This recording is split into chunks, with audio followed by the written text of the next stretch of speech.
de mis pecados, que una nueva vida me has dado, que ves todo lo bueno en mí, que ves todo lo bueno en mí, que ves todo lo bueno en mí, y me ves bella, bella, sin mancha, sin culpa, solo tu amor sin fin pudo vestirme de gracia.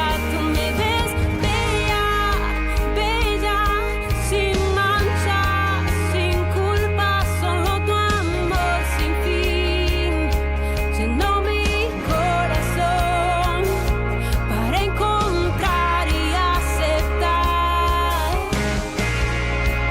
mi belleza original.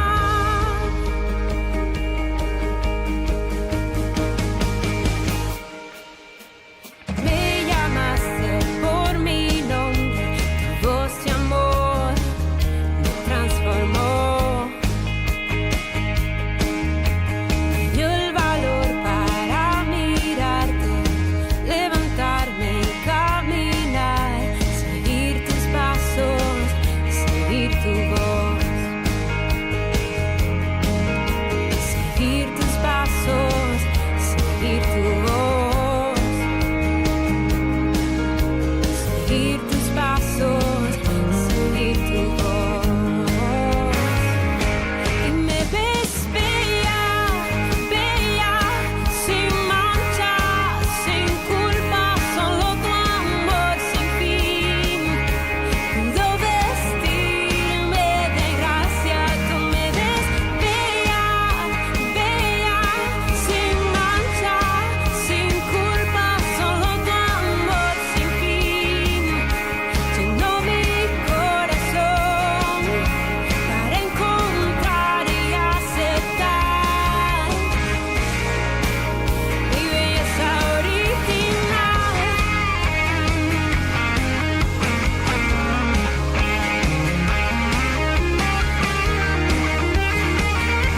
Y me ves bella, bella, sin mancha, sin culpa, solo tu amor sin fin pudo vestirme de gracia. Tú me ves bella, bella, sin mancha, sin culpa, solo tu amor sin fin llenó mi corazón para encontrar y aceptar mi belleza original.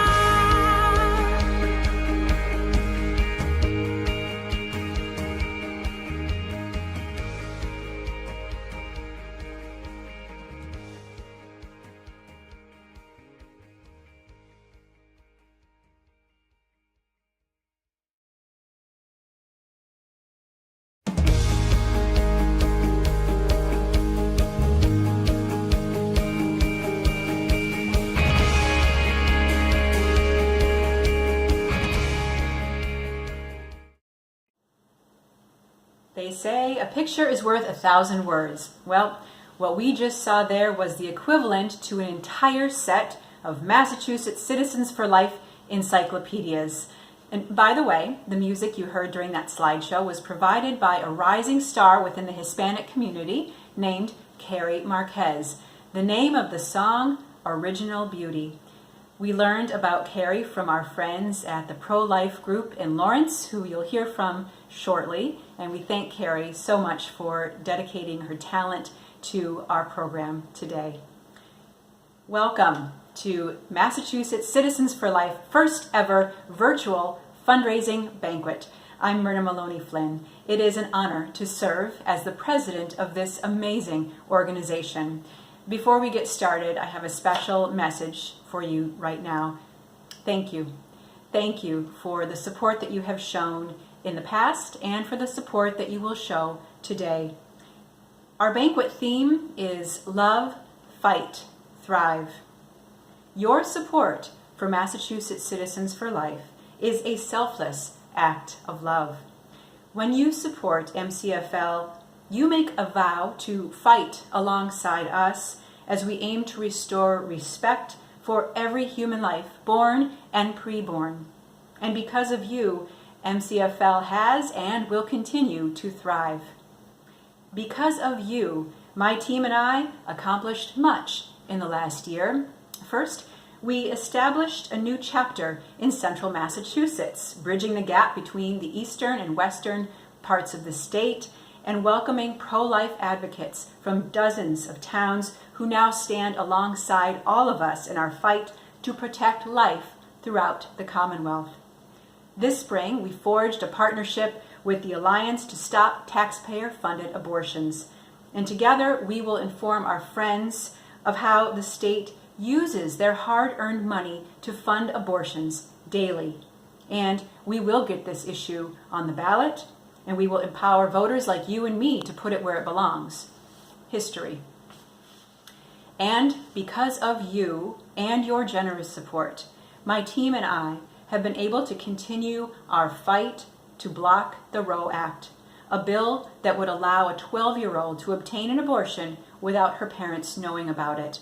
A bill that would remove life-saving medical care for babies who survive abortions. Pro-abortion legislators introduced the ROE Act almost 2 years ago. Your gifts during that time directly help us to stop it from leaving the judiciary, much less passing. So you have saved an untold number of lives. Just think about that. You have saved an untold number of lives. You, despite a pandemic, season after season, going about your daily routine, my team has been doing the work that you asked us to do, and we have no intention of slowing down because there are so many women, young girls, and infants whose lives are at stake. That is why tonight's event is so important. The pandemic has prevented us from holding our fundraising events, and we simply can't do our life-saving work without your financial contributions. So our goal tonight is an ambitious one. I ask you to help us achieve it. We need to raise $100,000, and that amount will ensure that we can keep doing our pro-life work today, tomorrow, and well into 2021. Whatever happens on November 3rd, one thing is certain. The other side will seek to advance its radical abortion agenda. They will try to remove the roadblocks that we have built. I ask you to not only keep those barricades in place, but help us to make them even taller, more permanent, life-saving structures that will stand in our home for decades. I thank you in advance for your ongoing support. I have a special announcement I can't wait to share with you at the end of this event. First, our program. It is an honor to welcome His Eminence, Sean Cardinal O'Malley. Allow me to extend my greetings as you gather for the Massachusetts Citizens for Life virtual fundraising banquet. During these times of distancing necessary for public health, it's so important that we stay connected in our commitment to respect life and to protect the unborn. We are very blessed that Melissa Ohden and Dr. Alveda King are generously taking the time to share their stories and experiences. Their witness is based on personal experience with women facing unexpected or difficult pregnancies, who all too often are advised that their child is an inconvenient burden, a problem to be solved, an obstacle to their progress. Melissa and Dr. King know differently. They know that every life is precious, that every life has value, that every child in the womb is endowed with God-given dignity and the right to be born. These children need our protection, our advocacy, and our prayers. Please know of my appreciation for your participation here tonight and your support for Mass Citizens for Life. Because of your dedication and commitment, children will be born into this world who otherwise would not. We go forward to build up a civilization of love and respect for life. God bless all of you. Keep up the good work. Hello to all you wonderful pro-lifers in Massachusetts. It is a pleasure to be with you. Since you are unable to gather in person, I want to thank you for joining this banquet online. Much has changed this year, and MCFL is adapting and doing what is necessary to keep moving forward as we fight to protect the most vulnerable among us. New England isn't exactly the easiest place to fight this battle, and every one of you is integral to those efforts. It is amazing that while states near you are changing their laws to remove protections for unborn children, you have been able to hold a New York-style abortion bill in committee for a year and a half. Keep up the pressure. Let your legislators know that too many babies are already dying in Massachusetts. They shouldn't make it easier to kill more. I want to thank you for sharing one of your early leaders with the country. One of my predecessors was Dr. Mildred Jefferson, elected president of NRLC in 1975. Mildred's passion, her eloquence, her charisma made her the right woman in the right place at the right time. But her heart was always here. She loved MCFL. MCFL's strength is its many volunteers and chapters. From North Adams to Central Massachusetts to the South Shore, Cape Cod, West Roxbury, and Boston, MCFL has statewide influence and the ability to affect change because of you, devoted pro-life advocates. MCFL needs your continued support to maintain momentum. You are working to hold back an abortion with no limits until birth bill, but you are also needed to continue the fight against assisted suicide. MCFL is the best voice to do that, and your help of both time and money is needed. Please prayerfully consider how you can help MCFL with the challenges ahead. I'm assuming most of you have heard of baby Hope Dupel. This little lady has her challenges as well, but the world is a better place because she is with us. Please welcome Hope and her mother, Joy Dupel. I am joined by Joy Dupel from Amherst and baby Hope. And we are talking about this beautiful baby that you're holding in your hands. Thank you so much for joining us today. Yeah, thank you. So I want to just first start with a little bit of background and the prenatal diagnosis that doctors gave you when you were expecting Hope. So at my 12-week ultrasound, the radiologist said that Hope has a neural tube defect. And it's an encephalocele, which means that her skull didn't form properly, and part of her brain and spinal fluid was leaking into the sac. They told me that she would not make it past birth, and highly suggested termination. It was urged quite a bit throughout the next few months of my visits with them. Every time I went, they would ask me, "Are you sure you want to continue with this pregnancy? We're here for you. We can schedule you in anytime." The final straw for me with my local OB office was when I was about to see a new doctor and I could hear her outside the hall talking about my mental state and how she didn't understand why I was continuing with the pregnancy, even though she wasn't going to make it, asking if I was all there.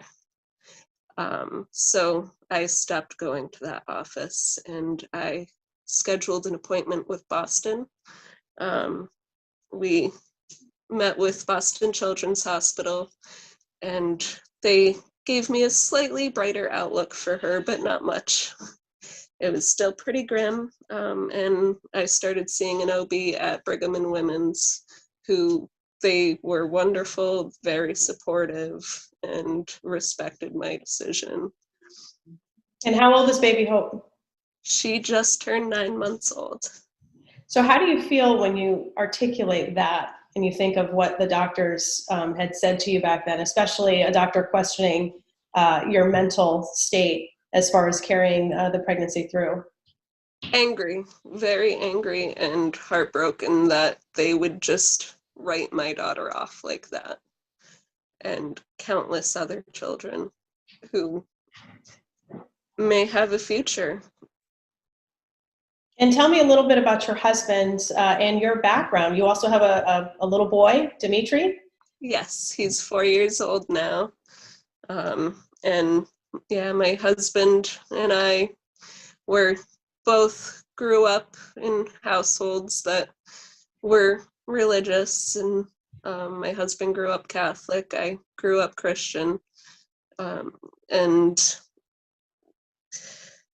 as much as God played a part on our hearts, I wasn't making this choice to continue just for God.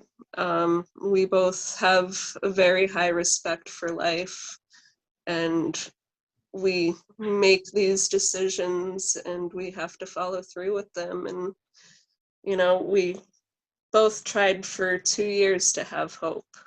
And I remember when we were getting our first ultrasound, and the technician, she must have just seen the results, was asking us, and we said, yeah, we've been trying for 2 years. We're really excited. And she said, oh, that's so sad. And I just could not understand why it was so sad, because I didn't know there was anything wrong with my baby at the time. But she did. So, but yeah. She's beautiful. Thank you. I know we've spoken before about the ROE Act, which Massachusetts lawmakers are considering. Obviously, they're really pushing that time up until you can have an abortion through 9 months. And one of the things that's listed are lethal anomalies, or a baby that would be incompatible with life. When you got this diagnosis, obviously it must have been heartbreaking. How do you encourage not only the lawmakers considering this, but maybe couples going through exactly what you went through? I would love for the politicians to realize that a doctor isn't always right, and to throw a life away is just wrong. You know, even if she did pass away when she was born, she still had the chance to get love, for us to know her and see her and get closure. And, you know, you don't know, even once the child's born, what help they can be to somebody else. You know, they can touch anybody, they can save anyone. We had planned on donating her tissue when she was born. That's why we named her Hope. We didn't even know she was a girl yet, and we said, baby's name's going to be Hope, because the baby's going to bring hope to somebody else. You know, you can't throw life away. And the fact that we were basically being bullied by my OB to abort, you know, all the way up to, I think it was my 7-month appointment to go through with this. And, you know, I just couldn't imagine not having my daughter, and not having the support from my doctor was heartbreaking.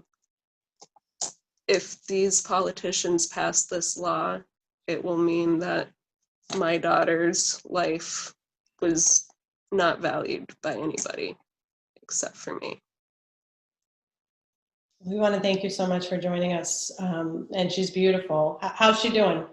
9 months? She's doing amazing. She has some delays, but that's more just because she was physically limited for the first 5 months of her life. But she is a happy little girl. And what did doctors say now that you've been working with them, when they see her and the progress that she's made? She's a miracle. They're very happy with how she's doing and very excited. Her neurosurgeon that's been with us since before she was born. He's an amazing man, is just so thrilled for us and thrilled for her future. Well, God bless you and your family. We appreciate you being here and sharing her beautiful story. And thank you for having her on your lap, because I think everybody really wanted to meet her. So I think she's the star of the show. Thank you, and God bless. Thank you.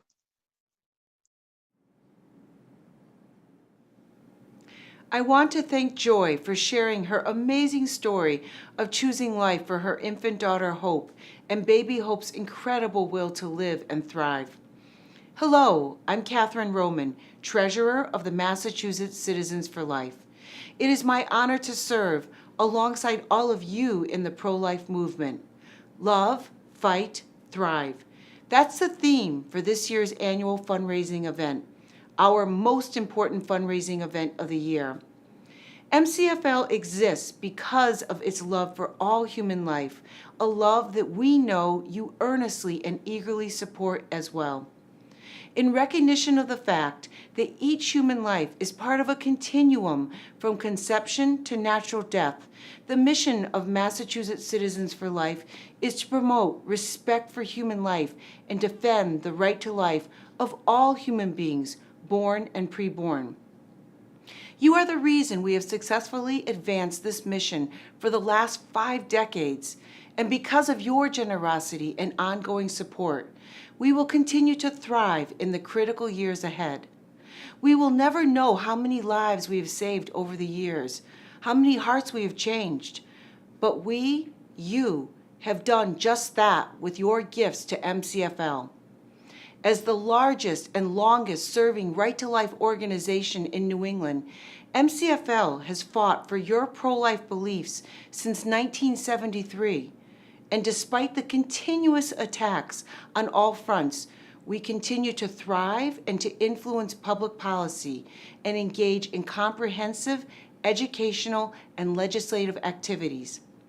As treasurer, I work to ensure that MCFL is a good steward with the funds we receive, and that all of our efforts work towards achieving the mission that you support, the fight for all human life, its value and its dignity. Our special guests are coming up next, but first I want to remind you that MCFL is 100% donor supported and relies completely on your financial support. Tonight, we need to raise $100,000 to continue this work. No small feat, but I believe that you, our faithful members of MCFL, recognize the momentum is on our side, the pro-life side. You will hear the details about this need from our president, Myrna Maloney Flynn, later. But I must let you know as treasurer that we need these funds to survive. And if we do not raise this much, we will not be able to create the pressure we need to stop the abortion lobby. So I humbly ask you for your generous gifts and to please click on the link you see on the screen to make your donation. Thank you. Good day. My name is Gustavo Mendieta of the Lawrence Pro-Life Group, Grupo Pro Vida, Lawrence.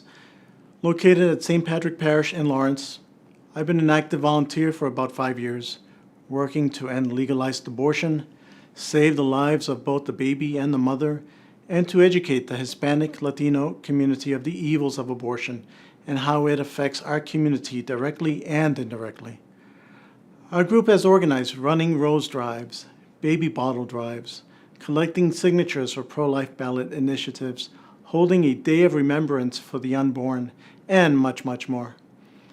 Massachusetts Citizens for Life has been a great supporter for pro-life issues, from sidewalk counseling training, pro-life speakers available for conferences, and alerting us of anti-life regulations that come up in our cities and at the state legislature, telling us what our political leaders and candidates are up to. MCFL has been there from the beginning and will be with us until the end. In Lawrence, we need more active volunteers in the pro-life movement. It is not enough to say to ourselves that we are against abortion. We must be active to end abortion now, and this can only be done by showing our pro-life presence in our communities, letting our community leaders know where we stand on abortion, and give support to the mothers and their children when they decide to keep their babies. Our community is mostly against abortion, but you wouldn't know by asking any person on the street. That is why it is time to show it, to display it. Do not be afraid of what our community's teachers, doctors, co-workers, and political leaders have said about it. The killing of a child in the womb is horrible, yet this horror goes on every day. Women are horribly scarred. Babies are butchered. Lives that were meant to fill our lives with love and make the world a better place to live in will never have that chance. We need to do more. We must be heard, for the baby in the womb is depending on us to be their voices. Support your pro-life group. Support Massachusetts Citizens for Life. MCFL wants to partner with our community. Together we can end this evil scourge. Many lives are depending on us. Will you answer?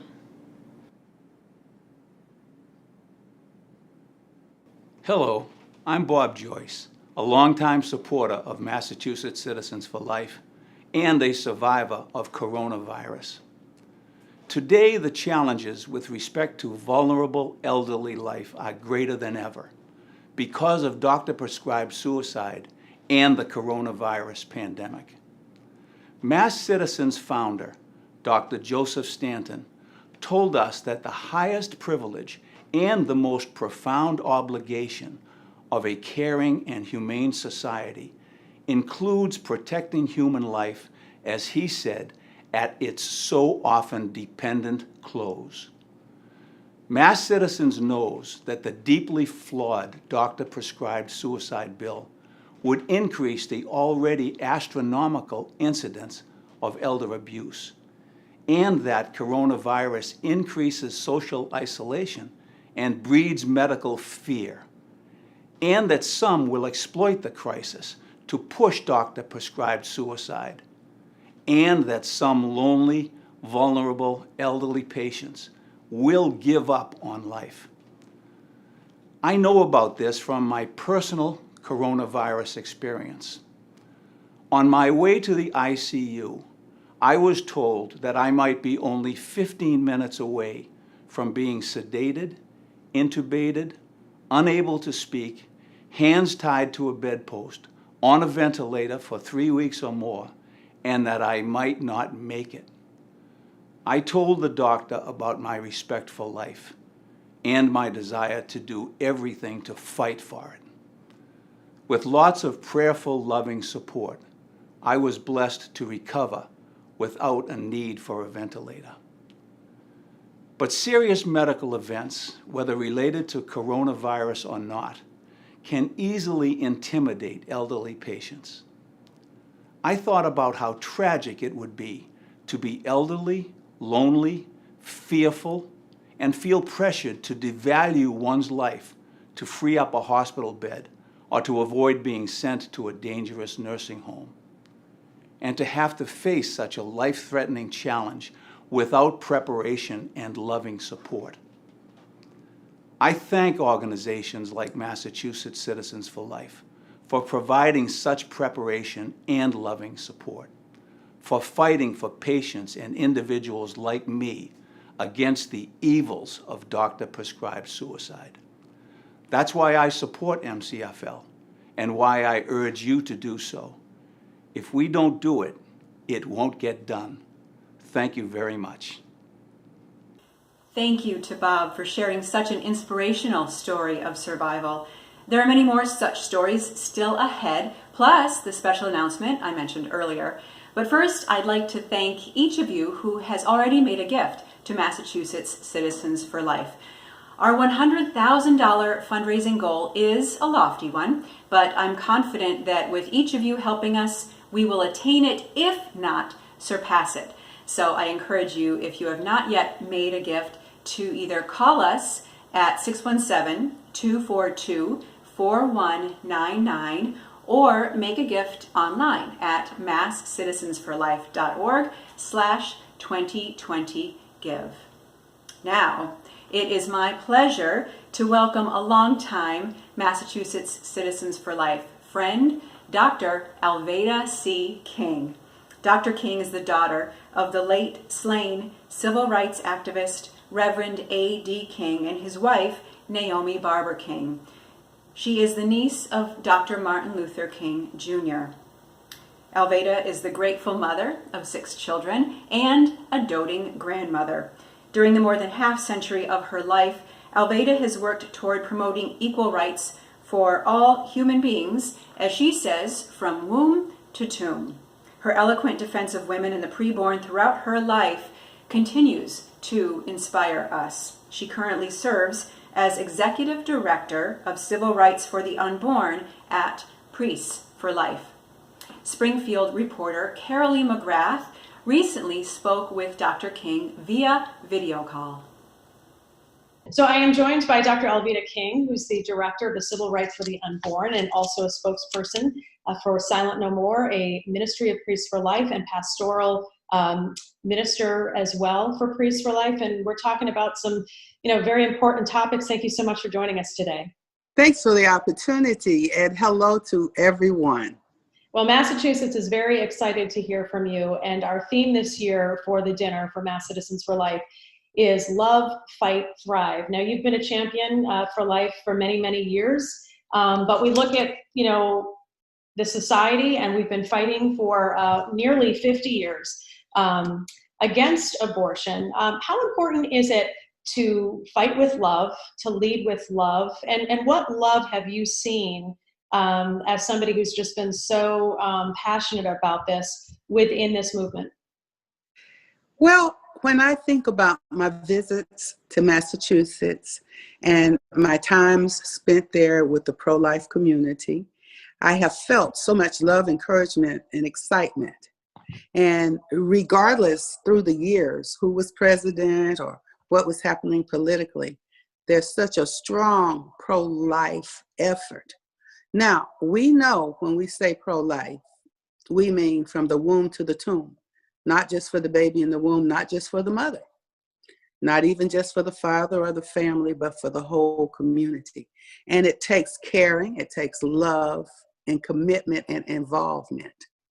And so when I think about that, with Massachusetts being so very important in the United States as part of the picture, I have a favorite movie, The Postmaster, or The Postman with, it was an old movie. And so in the movie, there was an apocalypse and nobody could communicate. And for years and years, everything was desolate. And then somebody found a bag of old letters. And so the postman began to help the people communicate again from city to city. And then several years later, the community was back together, communicating in love, sharing, caring, helping. And that message is so very important. You have a long history with Mass Citizens for Life. You joined us back in 2011 for our Mother's Day dinner. As you know, we're in the Northeast. Massachusetts is quite radical when it comes to abortion. How do you encourage people who really, really want to see things change and sometimes, just get down and discouraged? Well, you are a lighthouse. And Massachusetts understands the importance of lighthouses, I know. And so Mass Citizens for Life, you're a lighthouse. You're providing comfort, help, assistance, and truth. And yes, from that day, 2011 on till now, we have a relationship. We're working together for life. And as we do that, informing, educating, and activating our communities, that's so important. And everyone has a part. It might seem like a big part or a little part, but every part matters. Have you ever tried to put together a puzzle and you got all the big pieces in place? It is one little tiny piece that has to go in there. So it doesn't matter the size of what we do. It's our motivation and our heart and our love that count. Tell me a little bit about civil rights for the unborn, because I know that you're the executive director. And when you talk about civil rights in the context of popular culture or in politics, the unborn are almost never part of the conversation. How do you make the case, especially to the secular world, that they should be? Civil rights begin in the womb. And if that little baby in the womb does not have human dignity and rights, human rights at least, then we know that nothing else will matter. If the baby's aborted, there'll be no life and there'll be no rights either. So many people have heard me say, and I've been saying this since 1983 when I became a born-again Christian. And back then, I confessed my own sins and received Jesus Christ as my Lord and Savior. I was born in a church family, so I had known about the Lord for many, many years, but 1983, I made a commitment. And one of the very first questions I asked, I said it this way: a woman has a right to choose what she does with her body. The baby's not her body. Where's the lawyer for the baby? How can the dream survive if we murder our children? I've been asking that question and getting positive answers. Some people still think it's okay. Oh, well, it's her choice, it's her body, but the baby's not her body. And because of this, we have an obligation and a responsibility and a duty to teach people that there has to be a better way of solving human problems than killing our children. Alveda, we are so grateful that you've been able to join us for this interview. What would you say to people who are watching at home? Why is this so important to continue to support mass citizens in this, this fight to really protect those who don't have a voice? In 1950, my grandfather, Reverend Dr. Martin Luther King Sr., helped my daddy, Reverend Alfred Daniel Williams King, and my mother, Naomi Ruth Barbara King, choose life. They could have had a DNC and ended my life by abortion. Now, all of these years later, I have been raised up to be a voice for life. Each of us has a voice. Each of us has a vote. Each of us has an obligation. Each of us has a responsibility. So we must choose life and find very creative ways not to take the lives of other human beings in order to live our own lives. We want to thank you so much for joining us. God bless you. You've inspired me, and I know everybody who is going to watch this as well. We thank you for all that you're doing to protect the unborn. God bless you. Thank you. God bless you. I appreciate this opportunity. Great. Thanks. Good evening, everyone. It's a joy and a privilege to be with you. My name is Kelly Wilcox, and I serve with Clearway Clinic, and our mission is simple. We rescue men, women, and unborn children from abortion and abortion trauma, and we do this through the power of sonography and our clinics in Worcester and Springfield. And I want you to know that since we began providing ultrasound, 1,007 children have been born. We celebrate that, we rejoice, but we know that every war is fought on many battlefields. So we are so grateful for MCFL and all that they do for us on Beacon Hill, and also our speaker, Alveda King, and all she does for us in the battle for life. And there's so many, our own Eleanor McCullen, who went all the way to the Supreme Court for the right to pray and serve in front of an abortion clinic. You are part of a large team of pro-life warriors, and we are serving the culture for life. What better war to fight? We thank you for serving, we thank you for praying, and we thank you for giving, and God bless you all. Thank you, Dr. King, for being with us today and for your lifetime of work on behalf of the unborn. We look forward to seeing Dr. King and you in person on April 15th, 2021 at the Four Points Sheraton in Norwood. Dr. King's inspirational work underscores the importance of honoring human survival as she came of age during one of our country's most tumultuous times. We are living through another challenging era in our country, and that is why we believe our theme this year is so appropriate, our duty so critical: love, fight, thrive. Now, you get to hear from a woman whose story of survival begins before she was even born. Melissa Ohden is the survivor of a failed saline infusion abortion. Believing she was less than 5 months pregnant with Melissa in 1977, her birth mother attempted to abort her. Miraculously, the abortion did not succeed in ending Melissa's life. Although the doctors initially believed that Melissa would not live past her infancy, and if she did, they thought she would suffer from multiple disabilities throughout her lifetime, she was adopted into a loving home as an infant and has not only survived, but thrived. As Melissa will be sharing with us, her life, her story, is so much more than one of survival. Melissa's testimony speaks to the beauty of God's grace in our lives, about the power of love, about hope and healing in the midst of grief and loss, and about the transformational power of forgiveness and in answering God's call for your life. Melissa's perspective as an abortion survivor who has had contact with numerous members of her biological family as a mother herself highlights the intergenerational impact of abortion on communities and our families, fulfilling the purpose that she believes God set out for her when he saved her from the certain death of the abortion attempt. Melissa is truly a voice for the voiceless. Hi everyone, I'm Melissa Ohden, and I am thrilled to be joining you, even if it's virtually, for this event for Massachusetts Citizens for Life. I know that in times like these, so many things are uncertain, but what is certain is Massachusetts Citizens for Life is needed now more than ever. And with them being needed now more than ever, you are needed now more than ever also.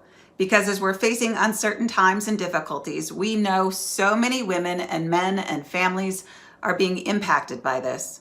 Sadly, we know we live in a culture where abortion is seen as the solution to these problems.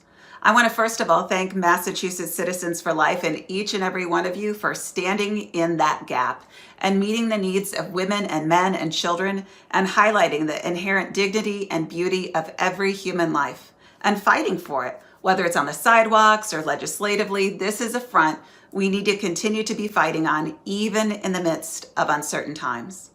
I know many of you know me or a little bit about my story, but I want to share a little bit about it with you because I think it reminds you time and time again why the work of this organization is so important.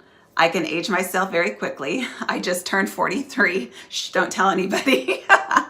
The secret is out. Now that y'all know, just kidding, right? It's a beautiful thing that I was able to celebrate my 43rd birthday because in reality, I was not meant to have a birthday. Sadly, we know that back in 1977, my birth mother was forced to have a saline infusion abortion. And when I say forced, I do mean forced. Like so many women that you encounter in your work through MCFL, my birth mother was also literally forced into having that saline infusion abortion by her own mother, my maternal grandmother, who was a prominent nurse in their community of Sioux City, Iowa, with the help of a friend and colleague, the local abortionist. They bypassed hospital regulations and procedures, forced the abortion upon my birth mother, believing that no one would ever find out that it wasn't her choice. And most certainly no one would ever hear from me. But after 5 days of soaking in a toxic salt solution, I was accidentally born alive. Despite demands made to leave me to die, I was ultimately rushed off to the NICU and provided medical care that sustained my life. I'm alive today, I'm thriving today because people were willing to fight for me, because people were willing to do what they knew was right. Those nurses who intervened, the nurses who prayed over me, my adoptive parents who fell madly in love with me the first time they met me. You know, my list could go on and on. I'm in this battle for life because I've been empowered by life and by people loving me. And I know that is the work that you are doing every single day through MCFL, empowering people through life. But we know that this is a battle that we're up against, and that is the work that MCFL is doing every single day. Massachusetts Citizens for Life is out there fighting every single day for lives like mine and lives like my biological mother. And they need your support now more than ever with everything that's happening in our world. Through my work with the Abortion Survivors Network, I now know that there are hundreds, if not thousands, if not tens of thousands of abortion survivors like me. The number, of course, is very hard to get to because so many states don't even accurately report out the number of abortions that are performed. And they certainly don't want to report circumstances like mine. Yet I can tell you through the Abortion Survivors Network, we have connected with over 336 other abortion survivors from around the world. Most come from the United States, but we are represented in 11 countries. Many people don't know this, but here in the United States, we only have 8 states that report out the number of survivors that happen in any given year. Not surprisingly, Massachusetts is not one of those 8 states, and I want to change that. How about you? I want states to have to report out the number of survivors that happen in any given year so we can have protections for survivors. The ROE Act that is currently being debated in your legislature, unfortunately, would remove protections for survivors like me to be provided medical care. I think you'll agree with me that survivors deserve medical care. We deserve protection. When our lives are seen as something that's a failure, something that should be hushed up and covered up, we need protection more than ever.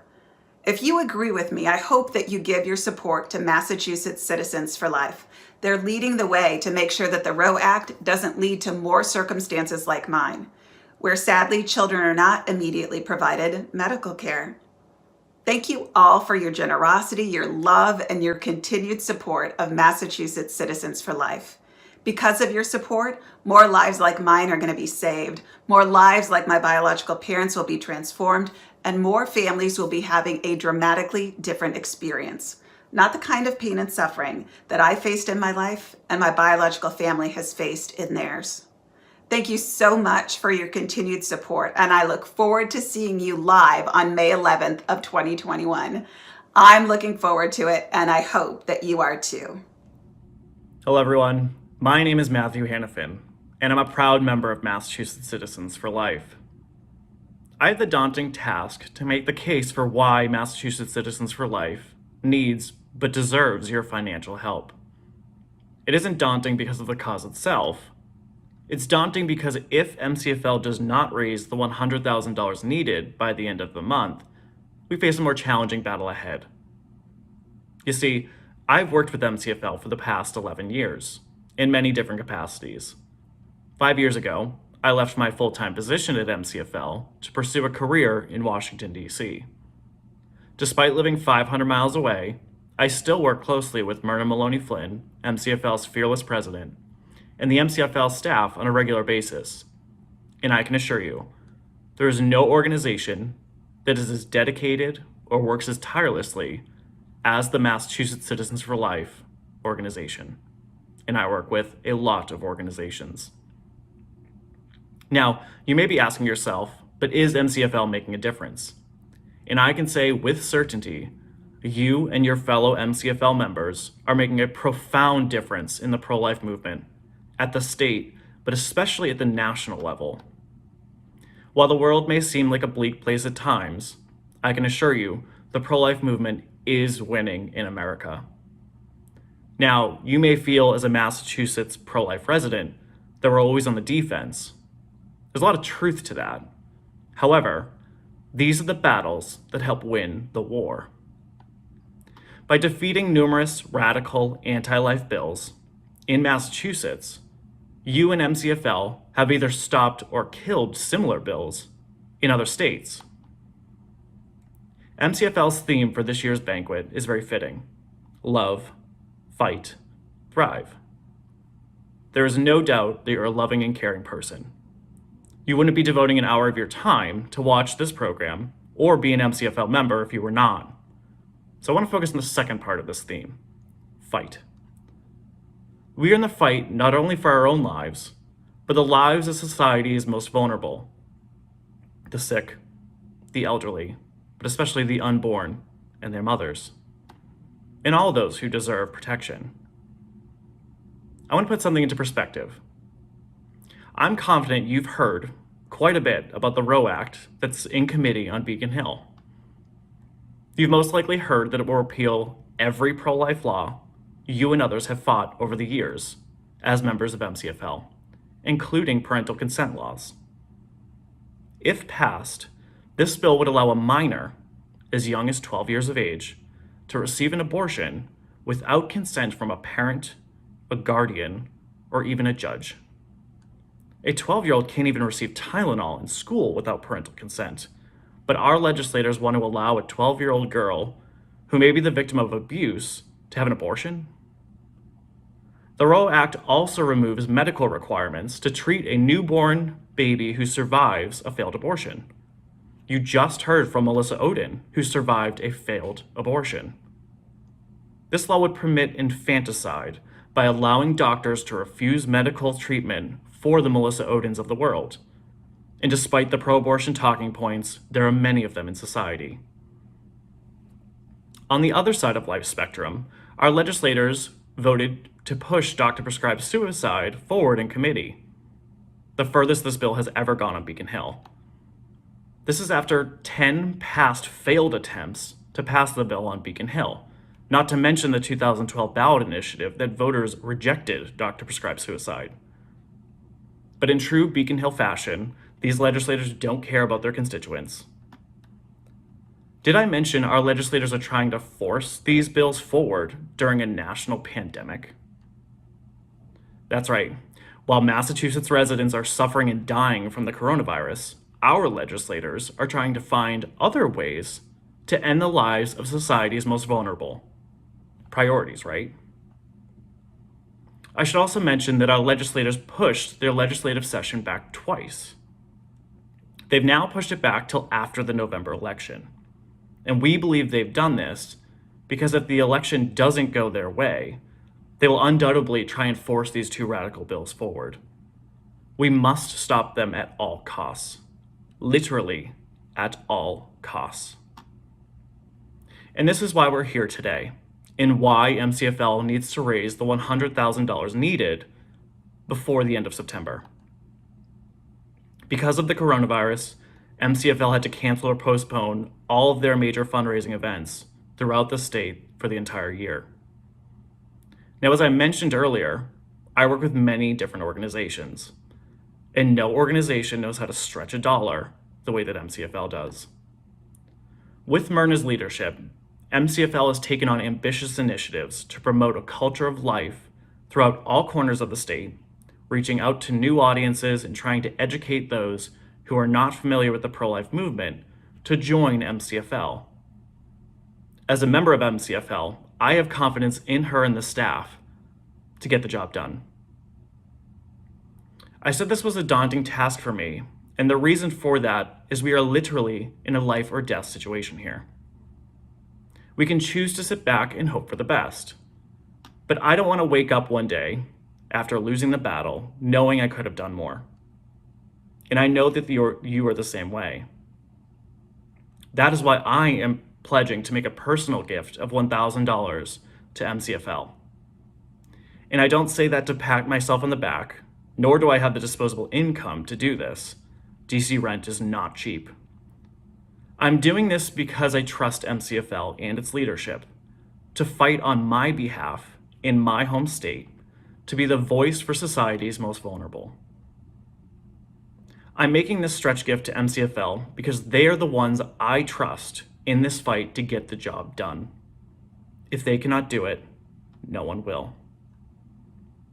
If we don't financially support MCFL, they cannot fight on our behalf, and the pro-life movement here and at the national level will never thrive.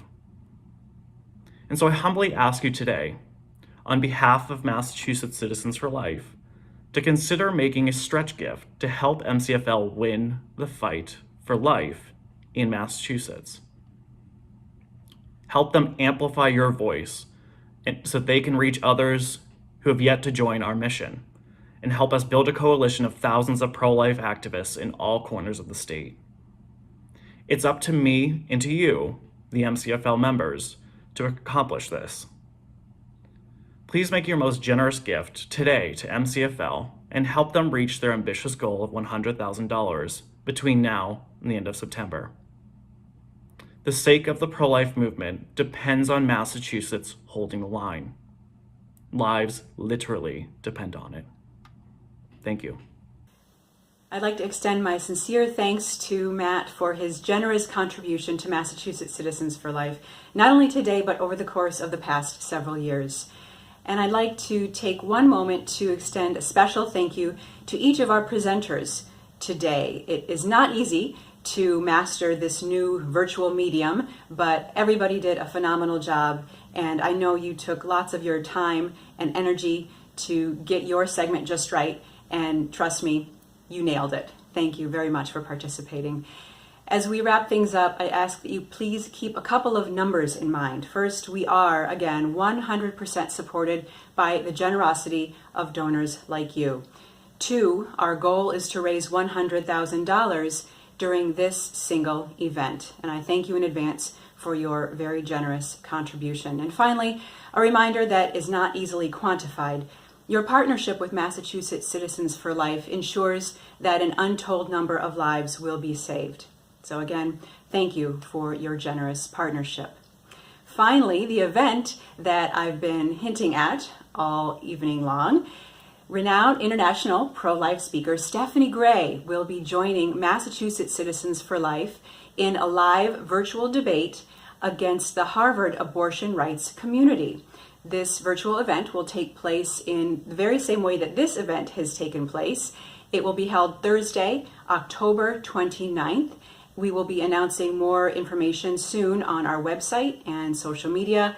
Keep your eyes open for the exact details and the registration link. Stephanie Gray is a very powerful speaker with a unique ability to open minds and change hearts on the life issue, and we are thrilled that she is partnering with us for this very unique event. And again, this will be on October 29th, virtually. Stephanie Gray debating members of the Harvard abortion rights community. Thank you for joining Massachusetts Citizens for Life for this first ever virtual event. We are so grateful that you are alongside us as we continue this life-saving journey, and we look forward to seeing you in person very, very soon. Thank you, and have a great evening.